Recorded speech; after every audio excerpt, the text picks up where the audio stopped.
ህግ የሙሴ አገልግሎት የኩነኔ አገልግሎት ነው ሲባል የሙሴ አገልግሎት የወደቀ አገልግሎት ነው ለማለት አይደለም።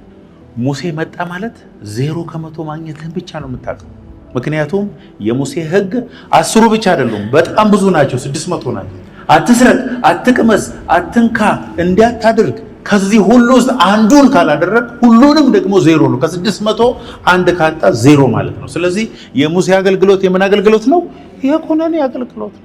አትስረቅ ይላል። እስቲ እዚህ ሰርቆ ማያውቅ ስኳር እንኳን ቢሆን ይሄ ሁሉ ሌባ ነው። አሁን እዚህ ውስጥ ማር የሰረቀ፣ ስኳር የሰረቀ፣ እስክሪብቶ የሰረቀ፣ የሰው ገንዘብ የሰረቀ ትንሽም ይሁን ትልቅ እዚህ ውስጥ ያልሰረቀ የለም። ስለዚህ ይሄ ሁሉ ሙሴ ሲመጣ ሌባ ሌባ ያዘው ሌባ ነው የሚባለው። ይሄ ሁሉ አታመንዝር ይላል። በልቡ የተመኘ ሰው፣ በምኞት የተመኘ ሰው ሴክሹዋሊ አመንዝሯል። አትግደል ይላል። ወንድሙን የሚጠላ ነፍሰ ገዳይ ነው። እዚህ ውስጥ በጠቅላላ ነፍሰ ገዳይ። ሰንበትን አክብር ይላል። ለጌታ ቅዳሜን ሙሉ በሙሉ ለጌታ ስጥ ይላል። እዚህ ሁሉ ሰው ተጠያቂ ነው። እስቲ ሌላ ስጡኝ። የባልንጀራህን አትመኝ። አቤት ስትመኝ በጠቅላላ ሙሴ ሲመጣ የሚታየው ምን መሰለህ? ሌባ ሌባ ሌባ ሌባ ነው የሚለው። ስለዚህ ኢያሱ ማለት ኢየሱስ ማለት ነው ስሙ። የኢየሱስ ስም የሄሹዋ ነው። የሄሹዋ ማለት ነው ኢያሱ። ሙሴ አምጥቶ ማድረስ ስላቃተው አለው እግዚአብሔር ኢያሱ ነው ይዞ ይገባው። አሜን። ለኢያሱ ግን የተሰጠው መሳሪያ፣ ለኢያሱ ግን የተሰጠው ፓወር፣ ለኢያሱ ግን የተሰጠው ህዝቡን የማድረስ አቅም የተደበቀው ምን ውስጥ ነው? አሰላስለ፣ በቀንና በሌሊት አስብ፣ ቁጭ በል፣ ከጦር ቀነስ፣ ከጸሎት ቀነስ፣ ከስብሰባ ቀነስ አድርግና ቁጭ በልና በቀንና በሌሊት ቃሉን ማሰላሰል ጀምር። አንድ ነገር ልንገራችሁ፣ የእግዚአብሔርን ቃል ባታሰላስሉ መዓት ነገር እያሰላሰላችሁ ነው። እናንተ እንዲያውም በጣም አድቫንስድ ከመሆናችሁ የተነሳ እያብሰለሰላችሁ። ማሰላሰል እኮ አይደል መብሰልሰል የሚባለው። ዛሬ ያሰብከው ሐሳብ ብቻ የእግዚአብሔር ቃል ሆኖ ቢሆን ኖሮ እንደ ንስር ወደ ሰማይ ወጥተህ ነበር። የማይጠቅምህን ዝባዝንኬ በጠቅላላ ስታስብ ነው ያልከው። ዛሬ ሐሳብ ደግሞ ዌስት የሚደረግ ነገር አይደለም፣ ኢነርጂ ነው፣ ፍሪኩዌንሲ ነው፣ መልእክት ነው። እግዚአብሔር ንግግርህን ሳይሆን የልብን ሐሳብ ነው የሚሰማው። ለዚህ ነው ዳዊት የኔን ሜዲቴሽን እና የአፌ ቃልና የልቤ ሜዲቴሽን፣ የልቤ ሐሳብ የሚለው እንግሊዝኛው the meditation of my heart በፊትህ ያማረ። አቤት አበሾች ቃላችሁ ሲያምር፣ የልባችሁ ሜዲቴሽን ግን ወጥቶ በስክሪን ቢታይ ከባድ ነው። ማንነትህ ልንገርህ፣ ሐሳብህን ከጎናችሁ እላለሁ። ማንነትህ በሉት ሐሳብህ ነው። እግዚአብሔር ደግሞ የሚያየው ንግግር አይሰማም። እግዚአብሔር የልብ ሐሳብና የአፍ ቃል አንድ አይነት ሲሆን ነው እግዚአብሔር የሚሰማው። ለዚህ ነው ዳዊት ንጹህ ልብ ምን አድርግልኝ ፍጠርልኝ። ጠላት ዲያብሎስ አንተን አታክ የሚያደርገው ዲስትራክት የሚያደርግ ሜዲቴሽንህን በመስረቅ ብቻ። የእግዚአብሔርን ቃል ማሰላሰል የጀመርክ ቀን አደገኛ ሰው መሆንን ስለሚያውቅ በተቻለ መጠን የምታሰላስለውን ይሰጣል። አጋንንት ሐሳብ መስጠት ይችላል። ሐሳብ የሰው ልብ ውስጥ ማስገባት ይችላል። አሁን እንደ ድሮ አይከብደውም። የድሮ ሰዎችና የአሁኑ ሰዎች ስለ ሰይጣን ሐሳብ ለመቅረብ አሁን ብዙ አይታገልም። በቲክቶክ ይመጣባል፣ በፌስቡክ ይመጣባል። ድሮ ወንድሞች ሴክሹዋሊ የሚፈተኑት የሆነች የምታምር ልጅ ስታልፍ ነው። አሁን ስልክ ውስጥ አለች እየደነሰች እየተሽከረከረች በየቀኑ ቀንድና ጭራ የሌለው የማይታወቅ ፍጥረቶች ኤሊያኖችን ስታይ ነው የምታድረው። ከዛ ጠዋት ተነስተህ ሲዋጋኝ አደረ በናዝሬቱ አልተዋጋህም። አንተነ ጠርተህ ሰይጣንን ወደ ህይወት ያስገባው። ድሮ ግን እንደዚህ አልነበረም። ቲክቶክ ባልነበረ ዘመን እኛ ቲቪ ነው የምናየው። ከዛ ቤተሰብ በጠቅላላ በጌታም ይሁን አይሁን በትልቅ ትሪ ሳህን አንድ ላይ ነበር የምንበላው። ይሄ እኮ ቁርጧ ምናምን ከመጣች በኋላ ነው አንዳንድ ሳህን ይመጣ። ቤተሰብ በጠቅላላ ይሰበሰባል፣ አብሮ ወሬ ያወራል። ሌላ አማራጭ የለህም። ፊልም ማየት ከፈለክ ቅዳሜ ታላቁ ፊልም ጥብቀን ነው የምታየው። እግዚአብሔር ረድቶ ደግሞ ብር ካለ ሲኒማ ቤት ገብተህ ነው የምታየው። ከዛ ውጭ ምንድነው አማራጭ? መጸለይ ነው። አዳር ጸሎት አለ፣ የእናቶች ጸሎት አለ፣ የባይብል ስተዲ አለ። ትሄዳለህ በቃ። አሁን ሰው ሁሉ ቢዚ ነው። ሐሳብህን የሰረቀ ብዙ ነገር አለ። ልብህን እንደዚህ ይዞታል። የትም አትሄዳትም። ሐሳብህ ተይዟል። አለቀ። ሐሳቡ የተያዘ ሰው ህይወቱ ተይዟል። መቀመጥ ስትፈልግ መቀመጥ ትችላለህ። መጸለይ ስትፈልግ መጸለይ ትችላለህ። ስልክህን ዘግተህ በእግዚአብሔር ቃል ውስጥ መስመጥ ትችላለህ። እማትችል ከሆነ እኮ ህይወት አደጋ ውስጥ ነው ያለው። የብዙዎቻችን ተወስዶብናል። የሰማይ አምላክ እግዚአብሔር በኢየሱስ ስም ይመልስ። አሜን። የልቤ ሐሳብ እግዚአብሔር ሐሳቤን አውጥቶ በፊልም ሲያየው ምን ይሆን? በእግዚአብሔር ፊት ምንድን ነው ሳሰላስል? በቃ ዳዊት እኮ ነው ያለው በውሃ ፈሳሾች ዳር እንደተተከለች ፍሬዋን በየጊዜዋ እንደምትሰጥ ቅጠሏ እንደማይረግፍ ዛፍ ይሆናል፣ የሚሰራው ሁሉ ይከናወንለታል። ቁጥር 1 ጋር መለሰኝ እንደገና። እዚህ ጋር በጣም ከባድ ነገር አለ። ይኸውላችሁ በጣም ከባድ ነገር አለ። ምስጉን ነው በክፎች ምክር ያልሄደ is the man who does not walk in the counsel of the wicked። እኛን ስለ ትዳር፣ እኛን ስለ ኑሮ፣ እኛን ስለ ህይወት፣ እኛን ስለ ተስፋ የሚያስተምሩን ሰዎች በጠቅላላ ዊክድ የሆኑ ሰዎች ናቸው። አሁን ከቤተ ክርስቲያን ይልቅ ሰው ሞቲቬትድ መሆን የሚፈልገው በሞቲቬሽናል ተናጋሪዎች ነው። በእነዚህ ምክር የሚኖር ሰው ይላል የተረገመ ነው። ስለ ኑሮ፣ ስለ አገልግሎት፣ ስለ ቤት፣ ስለ ትዳር ከዊክድ ከሆኑ ሰዎች ዊክድ የሚላቸው እኮ ዲመን ፖሰስድ የሆኑ የእግዚአብሔር መንፈስ የሌለባቸው ሰዎች ማለት ነው። በእነዚህ ሰዎች ምክር ያልቆመ በዋዘኞች ወንበር ያልተቀመጠ ምስጉን ነው። ነገር ግን በእግዚአብሔር ቃል ደስ ይለዋል፣ ሕጉንም በቀንና በሌሊት ያሰላስላል። እሱም በውሃ ፈሳሾች ዳር እንደተተከለች ፍሬዋን በየጊዜዋ እንደምትሰጥ ዛፍ ይሆናል። የሚሰራው ሁሉ ምን ያደርጋል? ይከናወንለታል። Do you really want to prosper in your life? እግዚአብሔር የሚጠይቅ አንድ ነገር ሜዲቴት the word of God። 1 ሰዓት ጊዜ ይኖራችሁ 1 ሰዓት 2 ሰዓት ከእግዚአብሔር ቃል ጋር ማጥፋት፣ አይንን መጨፈን፣ የእግዚአብሔር ቃል ሶክ እንዲያደርግ መንፈሳችን ወደ ውስጠኛው ክፍል እንዲገባ። ይኸውላችሁ የእግዚአብሔር ቃል የሚሰራል ሜዲቴት አድርገ ከአእምሮ ወደ መንፈስ ሲገባ። የእግዚአብሔር ቃል ከጆሮ ወደ ሐሳብ፣ ከሐሳብ ወደ መንፈስ ነው የሚገባው። የሚጠቅምህ መንፈስን ሲያገኝ ብቻ። የማታሰላስለው ቃል፣ አንተን ያልነካህ ቃል፣ አንተን ቤት ውስጥ ያላስሮጠህን ቃል መድረክ ላይ መጥቼ ሰብካለሁ ብትል ህዝቡን በማዛጋት ነው የምትጨርሰው። መዝሙርም እንደዚሁ ስትዘምር ያለቀስክበት፣ የተነካበት፣ የተንፈራፈርክበት በጣም ሚኒንግ ያለው መዝሙር ላንተ መጥተህ እዚህ ጋር ቆመ ስትዘምር የእግዚአብሔር ኃይል ያልፋል። ለዚህ ነው እኔ ስብከቶቼ ሲደጋገሙ ጥያቄ የሚፈጥርባችሁ ሰዎች እንዳላችሁ እኮ አውቃለሁ። ለምን ነው አፖስትል እሱ መስበክ ይችላል ግን የሆኑ ሐሳቦችን ይሄው 14 ዓመት ሙሉ አይለቃቸውም የሚሉኝ ሰዎች አሉ። ብራዘር አንተም ብቻ ለህይወት ያቆመህ እንጂ ገና ሌላ 14 ዓመት ሰብከዋል። ለምን መሰለህ? አይሰለችህም ልንገርህ። ስለዚህ እኔ አንተ እንድታጨበጭብልኝ ሳይሆን የእግዚአብሔር ኃይል በእኔ ውስጥ እንዲያልፍ ነው የምፈልገው። ያልነካኝን ዝም ብዬ ጉግል አድርጌ ከሆኑ ሰዎች ሰምቼ ከሆነ መጽሐፍ አንብቤ መጥቼ አልሰብክም። እኔን ያልነካኝን አልሰብክም። እኔን ተች ያላገኝን አልሰብክም።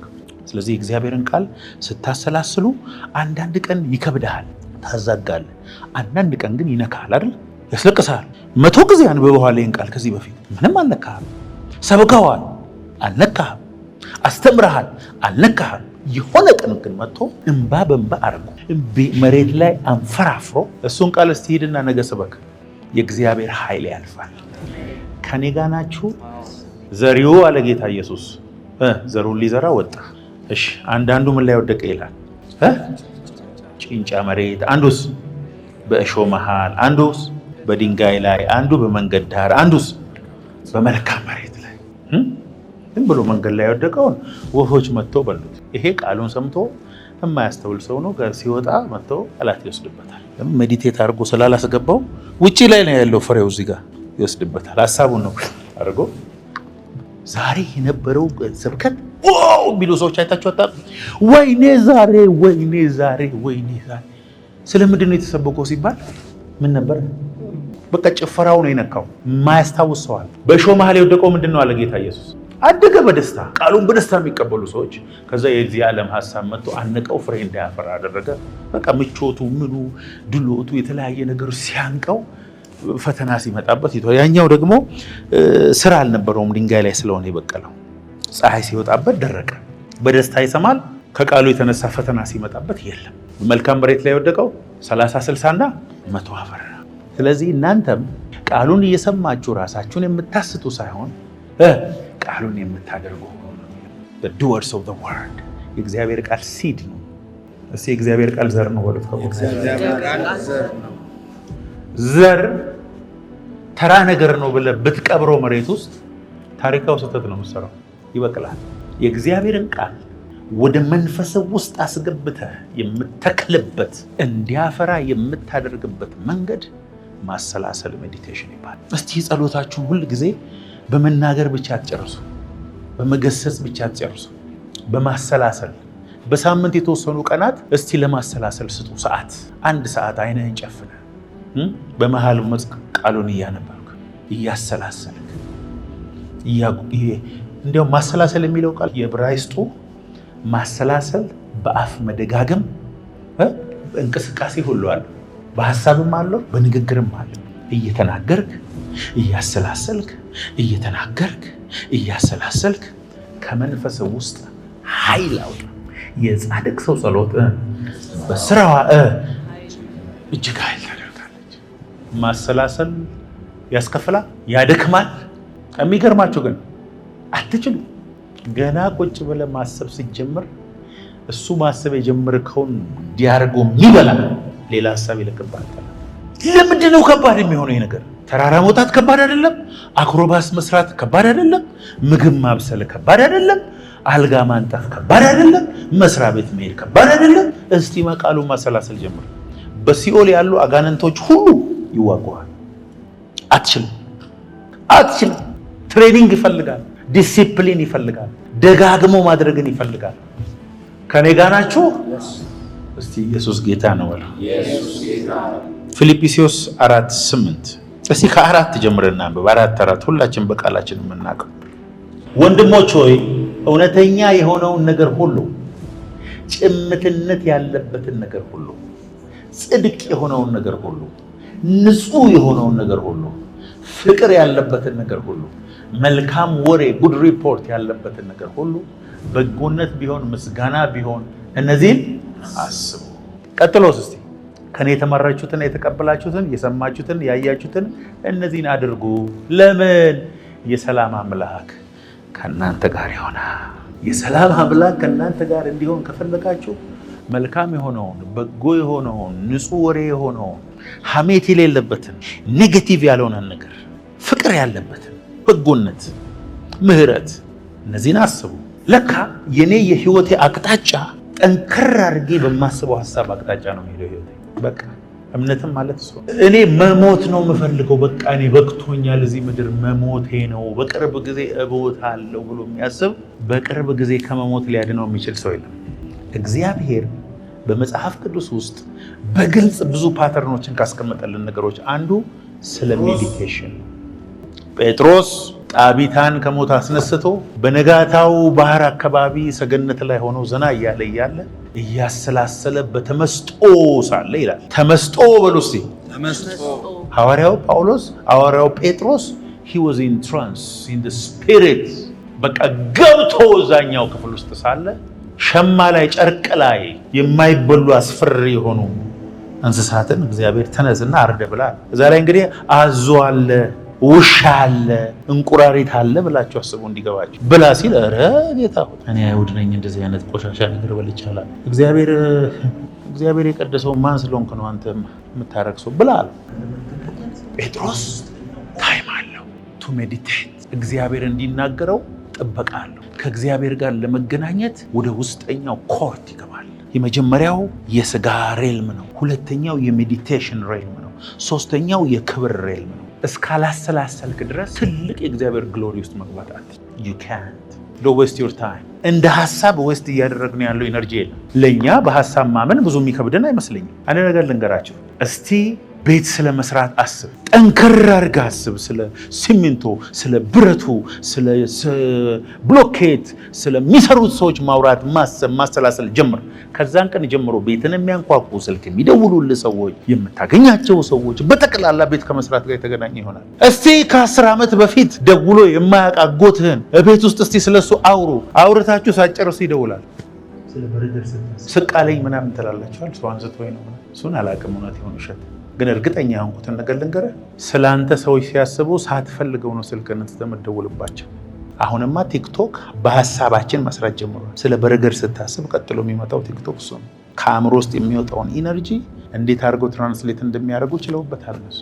የእግዚአብሔርን ቃል ማሰብ ማሰላሰል በጀመርክ ጊዜ በውሃ ፈሳሾች ዳር እንደተተከለች ዛፍ ነገሮች ሁሉ ይከናወናሉ። ግዴላችሁም ዛሬ የማስተምራችሁ ትምህርት የሆነን ሰው ታሪክ ይቀይራል።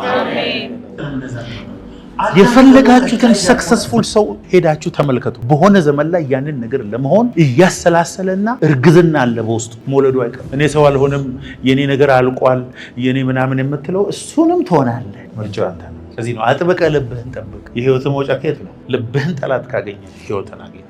ለዚህ ነው ጠላት ብዙ ሰዎችን በምን እንደሚመታቸው ልንገራቸው። በድህነት ይመታቸዋል። ስለዚህ ድህነቱን ሲያስብ በገንዘብ ማጣት ማድረግ የማይችላቸው ነገሮችን ሲያስብ ከእግዚአብሔር ፍቅር እንዲጎል ያደርገዋል። ሁሉን ግን አይደለም እንደዛ የሚመታው። አንዳንዱ ደግሞ ቀዥቃዣ ከሆነ በገንዘብ ይመታዋል። ብዙ ገንዘብ ሰጥቶት እንደዚህ በመታኝ የሚል ሰው አለ። አንዳንዱ ደግሞ በትምህርት ነው የሚመጣው። 9 ዲግሪ ይዟል፣ 4 ማስትሬት ይዟል፣ 8 ፒኤችዲ ይዟል። ምን ሊያደርግበት እንደሆነ እግዚአብሔር ይወቅ። ከዛ ትምህርቱ አላልቅ ብሎት የሰውየው እድሜ ያልቆ ወደ ጌታ ይላል። የትምህርት ፍቅር ይኸውላችሁ። እኔ ብዙ ሰው ቁጭ አድርጌ እስቲ ቆይ ምን ልታረገው ነው? ይሄን ሁሉ ዲግሪ ደርድረ ቤቱ መቀመጥ የማይችል ሰው አይታችኋል? የት ነው ይላል ሰው ጋር ደውሎ ልምጣ? ምን ልሰራ?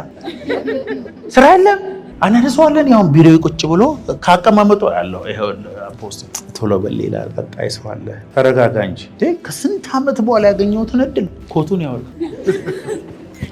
ጌታ ይባረክ። ዋይለም ዘይት አድነኝ ጌታ ሆይ። ረጅም ሰዓት ስልክ ላይ አይታችሁ ታውቃላችሁ? ስልክ ደውሎላችሁ 1 ሰዓት ተኩል ይሄ ጆሮአችሁ ግሎ መፈጠራችሁን ጠልታችሁ እንዲያነሱ ሰዎች አሉ። እንደዛ አይነት ሰው እኔ አንድ ጊዜ ነው በእድሜ ዘመኑ የሚያወራው። ከዛ በኋላ ስሙንና በቅንፍ ዶንት እኔ አልችልም ለሰዓታት ማውራት። እኔ ያመኛል፣ አልችልም። በተለይ ወንድሞች ሆኖ አስቡ። እንደዚህ ጊዜ ሊበላ ነው። የመጨረሻው ዘመን ኤንድ ታይም ስትራቴጂ ኦፍ ዘ ኢነሚ፣ አንደኛ ጊዜህን መብላት፣ ሁለተኛ ሜዲቴሽንህን መብላት። ይህ አድርጎ ይበላል። ሳታስበው አመቱ ልም ብሎ አልቋል። ቲክቶክ በማየት በስልክ በማውራት የማይገባ ፖለቲካ ውስጥ ገብተህ በመፈትፈት ማታ ማታ ስልካችሁን ዝጉ፣ አፋችሁንም ዝጉ፣ በራችሁን ዝጉ፣ አይናችሁን ዝጉ። ክሎዜቱን ሄዶ ይዝጋ ያለው ጌታ ኢየሱስ ልቡ ስላለው በር ነው። ኢየሱስ አንድም ጊዜ የሆነች ክፍል ውስጥ ገብቶ በር ዘግቶ ጸልዮ ያውቃል። እየተናገረ ያለው ስለ ልባችን በር ነው። ግመል በመርፌ ቀዳዳ ብትሾልክ ይቀላታል ባለጸጋ ወደ መንግስተ ሰማያት ከሚገባ የሚለው ኢየሩሳሌም ከመግቢያዎቹ አንዱ የመርፌ ቀዳዳ የሚባል ቦታ አለ። መጀመሪያ የተሸከመችውን አራግፋ ከዛ ተንበርክካ ነው የምታልፈው። አታልፍም ማለት አይደለም፣ ታራግፋለች። ስለሱ ነው እያወራ ያለው ጌታ ኢየሱስ እንጂ ቺኛው አንተ ልብስ የምትሰፋባትን መርፊያ በዛን ጊዜ የለችም። እሱ ሜዲን ቻይና የለች። ስለ ቦታ ነው የሚያወራው። ባለ ሀብት ማራገፍ አለ፣ ከዛስ ቤንድ ማድረግ፣ ከዛ ካልሆነ መሻገር አይችልም። ክሎዜትን ዝጋ፣ በስውር ከጌታ ጋር ጸልይ። በስውር የሚያያባት በግልጽ። ብዙ ጊዜ እህቶች ማግባት የሚፈልጉት ሰው በህይወት የለም። እዚህ ፕላኔት ላይ ራሱ እሱ ሰውዬ ያለው ሆሊውድ ፊልም ውስጥ ነው ያለው። ያላሰብከውን ነገር ያላሰላሰልከውን ነገር ወደፊት በህይወት የሚሆነውን ስትሮንግ የሆነ ሀሳብ የሌለህን ነገር አይኖርም። አለቀ። በዓለም ላይ 2% ሰዎች ጠንካራ ሀሳብ ኖሯቸው ቪዥን ሲኖራቸው 98% ሰዎች በዓለም ላይ ለ2% ሰዎች እየሰሩ ነው እድሜያቸው የሚያልቀው። ዛሬ ከ98 ወደ 2% የሆኑ ሰዎች በኢየሱስ ስም አስገባ። አሜን። አለቀ።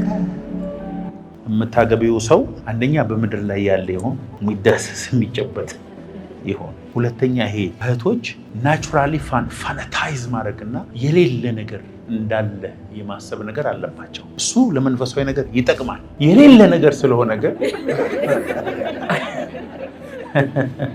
ወደ ምድር ለማምጣት ከባድ ነው። ማግባት የምፈልገው 2020 ላይ ከሆነ 2020 ወሩን እጽፈዋለሁ። የማገባው ሰው ምን አይነት ሰው እንደሆነ እጽፋለሁ። ቬሎዬን አስባለሁ። የሰርጌን ቦታዎች ሄጄ በሐሳቤ በአካል እየሄድኩኝ እለካለሁ። ገንዘብ እከራከራለሁ። ወደ ሪያሊቲ ቀይረዋለሁ።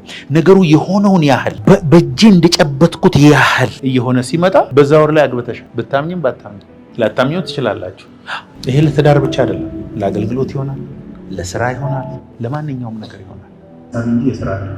በሀብታምና በድሃ መካከል ያለው ልዩነት የሐሳብ እንጂ የሥራ አይደለም። የፈለጋችሁትን አምጡ።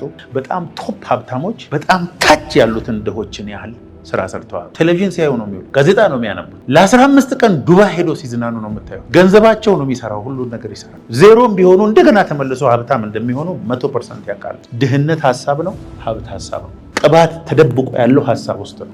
ሀገር መምራት ሀሳብ ውስጥ ነው ያለው። እችላለሁ ብለህ እስካልተነሳ ድረስ፣ በልብ ውስጥ ያለውን ሀሳብ ስትሮንግ እስካላደረግከው ድረስ በዚህ ምድር ላይ ታሪክ ጽፈህ ልታልፍ አትችልም። ነገር የሚበሉ ሰዎች አላያችሁ? የእግዚአብሔርን ቃል የተማሩ ናቸው። አንዳንዶቹ ዶክተር ናቸው። አንዳንዶቹ በቲዮሎጂ እዛ የደረሱ ናቸው። ሲያስተምሩ ግን የእግዚአብሔር ቃል እንዳልሆነ ታውቃላችሁ አታውቁም? ሰው ነው የሚመቱበት። በቃ የእግዚአብሔርን ቃል አስመስለው ወንድምን ሽባ የሚያደርግ ሰው እንዳይቀበላቸው ሰዎች ላይ የእባብ መርዝ መርጨት። እግዚአብሔር ምስክሬ ነው። ብርሃን ልባቸው በብርሃን የተሞሉ ሰዎች፣ ፖዚቲቭ ቲንከሮች፣ ስለ ሰው ደግ የሚያስቡ ሰዎች፣ አስተሳሰባቸውን ኮንትሮል የሚያደርጉ ሰዎች ጋር ዘ ቶፕ ኦልዌይስ። በጀርባችሁ ተኙ፣ ሙዚቃ አትክፈቱ፣ ጸጥ ያለ ቦታ፣ ጫጫታ የሌለበት ቤታችሁ አካባቢ ኤኔትሬ የሚል ከሆነ እሱ ቤት አይሆንም። ሌላ ሰፈር ሂዱ። እዛ ገጠር ያለችው አያታችሁ ጋር ለሳምንት ለሜዲቴሽን ውሃ ዳር አካባቢ ቢሆን ጥሩ። ኢየሱስ ውሃ ላይ ይወድ ነበራል። ኢየሱስ ምግቡ ደግሞ አሳ ነው። ከሞት ተነስቶ ሁሉ አሳ ነው ይበል። ብትንበረከክ ከንግግር ብዛት የሀሳብን ኮንትሮል የማድረግህን ጥበብ ተጠቀም። ነገረኞች ነን አበሾች። መኪና ላይ ስትነዳ እኮ ተሳስተህ ክላስ አቤት ለመጣላት ዝግጁ ሁሉ እያያት ሄድም። ኧረ አንተ ነህ በመንገድ ራሱ አጥፍቶ ራሱ ተሳድቦ ራሱ መንገድ ዘግቶብህ ምን በልተን ነው እንደዚህ ሆነ? ፈረንጆች ሲያጠፉ ይቅርታ ለመጠየቅ ያላቸው ሳያጠፉ አታይም እንዴ ብትሉ አጠፋው እንዴ አም ሶሪ ለማለት ፈረንጅ ምንም አይከብደው። ምንም ይቅርታ ለመጠየቅ ዝቅ ካለ አበሻ በሁለት ምክንያት፣ አንደኛ ብር ሊበደር ነው። እንደዚህ ብሎ ከመጣ የሆነ ነገር ሊወስድብህ ነው እንጂ ትህትና እውነት አይደለም። ትህትና ካራክተርና ልብ ውስጥ ያለ ነገር እንጂ ከመጉበጥ ጋር የተገናኘ አይደለም። እኔ ሳስብ ከፊዚካል ዓለም ወደ መንፈሳዊ ዓለም የምገባበት መሳሪያ ነው። ከማይታየው ዓለም የሚታይ ነገር ይዤ ለመውጣት ማሰብ መቻል። በተለይ ከመተኛታችሁ 10 ደቂቃ በፊት የምታስቡት ነገር የህይወታችሁን ዕጣ ፈንታ ይወስናል። ነገር እየበላህ አትተኛ። ክፉ ሐሳብ እያሰበ የተኛ ሰው ይላል መጽሐፍ ቅዱስ። ክፉ ሐሳብ እያሰበ የተኛ ሰው፣ ወንድሙን ለመግደል የተኛ ሰው ጠዋት ከማድረግ እንዳያደርግ ሊያደርገው የሚችል ሰው የለም፣ ያደርገዋል ይላል መጽሐፍ ቅዱስ። ሌላ ቦታ ደግሞ ጌታ ኢየሱስ ምን አለ? ገበሬው ተኛ ዘርቶ፣ ጠላት በማታ ገበሬው ተኝቶ ባለበት መጥቶ ክፉ ዘር ዘራበት። ስለዚህ ጌታ ምን አለ? አይ ይህንን ነቅላለሁ ካላችሁ የሚነቀል አይደለም፣ ዋናውንም አብራችሁ ስለምትነቅሉ ይደክተውታል። በተኛበት የሚዘራብህን መንቀላት የልብህን በር የምትዘጋው አንተ ነው። ሁላችን ግን አስረክበናል ለቲክቶክ። አብዛኛው ሰው አይኑን እየታመመ ነው። በ2000 ስንት ነው? 2030 በፈረንጆች በዓለም ላይ ስንት % አይነ ስውር ነው የሚኖረው? በሞባይል ምክንያት ብሉ እንትኗ አይንን ወቅታ ጠዋት ስትነሳ in the name of Jesus በዚህ በኩል የተላክ ምንም የተላከብህ ነገር ስልክ ነው እንደዛ ያደረገ። ስልክን ቁጭ አድርግና አሰላስል፣ ልብህን ጠብቅ፣ ጋደም በል። በመንፈስህ ቀድመ የገባህበትን በፊዚካል አለመግባት አትችልም። ግልጽ ላሳያችሁ። እግዚአብሔር ታውቃላችሁ፣ ያዕቆብን እዛ መንገድ ላይ አግኝቶታል፣ ኢንካውንተር አድርጓል። ከዛ በኋላ ላባ መጣና አይ በቃ በጎቹ እየበዙ ነው፣ ይህን ነገር የሆነ ነገር ማድረግ አለብን። ስለዚህ ሽምልምሌ ማለት ዥንጉርጉር የሆኑትን በጠቅላላ ላንተ ውሰድ። ብዙ አይደሉም አነሱ። ልሙጥ ከለር የሆኑ በጠቅላላ ለኔ የሆኑ አለ። እሺ አለ። ከዛ በኋላ ምን አደረገ? ሽምልምሌ እንጨት አዘጋጀና ውሃ የሚጠጡበት ገንዳ ውስጥ ከተተው እንጨቱ። በጎቹ እሱን አይተው ሜዲቴሽን ጀመሩ። የሚወልዱት በጠቅላላ ሽምልምሌ። እግዚአብሔር ስለ በግ የጻፈል መስሎ ቤት ሽምልምሌ አስብ። ልሙጥ ከመሆነ በፊት ነገሮች በጠቅላላ ልሙጥ ከመሆናቸው በፊት የእግዚአብሔርን ቃል ማሰላሰል ጀምር። አስገባው ወደ ውስጥ። እንደ እግዚአብሔር ቃል ማሰብ ጀምር። ዛሬ በኢየሱስ ስም የልባችሁ ሐሳብ የተፈወሰ። እባካችሁ በጌታ ፍቅር ጠይቃችኋለሁ። ቁጭ በሉ። ከብዙ ወሬ ተቆጠቡ። ከራሳችሁ ጋር ጊዜ ያሳልፉ። ስኬጁል ይኖራችሁ። የፈለገ ሰው በፈለገ ሰዓት ደውሎ የፈለገ ቦታ የሚወስዳችሁ ሰዎች አትሁኑ። እንዲህ ሰዎች አሉ። ጠዋትም ብትደውል አሉ። ልምጣ ወይ ና፣ መቼ ልምጣ? በፈለግከው ሰዓት ና። እኔ እንደዚህ ያልኩበት ጊዜ ትዝ አይለኝም። ቢሆን አለው በፈለግከው ሰዓት፣ የለሁም በፈለግከው ሰዓት። እግዚአብሔርን እየጠበቃችሁ ነው ወይስ እግዚአብሔር ነው እየጠበቃችሁ ያለው? ጋብቻ ነው? ቅባት ነው? አገልግሎት ነው? ቢዝነስ ነው? የውጭ ሀገር በር ነው። ሁሉም ሀሳብ ውስጥ አለ። እግዚአብሔር ቁልፉን ሰጥቷል። አልተናገረኝም እግዚአብሔር እንዳትል ተደጋጋሚ ተናግሯል። ሰይጣን የሚያናግርህ በሀሳብ ነው። እግዚአብሔር የሚያናግርህ በሀሳብ ነው። ኢየሱስ ስም የምትለው እኮ ሀሳብ መጥቶብን ስልክ ደውሎልህ አሁን ሀሳብ ለማቀበል ቀኑን ሙሉ ሌሊቱን ሙሉ ሶሻል ሚዲያ ላይ ሚሞሪያችን ፌል እያደረገ ነው። ሁሉን ነገር አናስታውስም የሚል ትውልድ ፈረንጆች ጋር በጌታ ፍቅር ለፈረንጆች እስቲ ስልክ ቁጥር ነገሯቸው 0911245678 ኦኬ ቴንክ ዩ ብሎ ሄዷል። አበሻ እሺ 0 እሺ አንድ እሺ ከዛስ ድገሞ እስቲ አንዴ 16 ጊዜ ነው አበሻ የሚያልፈው። ምን ሆነ ነው ግን የፈረንጆች ያስደነግጣቸዋል። ይኸውላችሁ 10 ዲጂት ቁጥር አንድ ጊዜ ብቻ ነው የምትጠሩት። ሚሞሪያችንን ሉዝ እያደረግን ነው። ምክንያቱም የምናሰላስለው ነገር ትክክል አይደለም። ዳዊት የልቤ ሀሳብ the meditation of my heart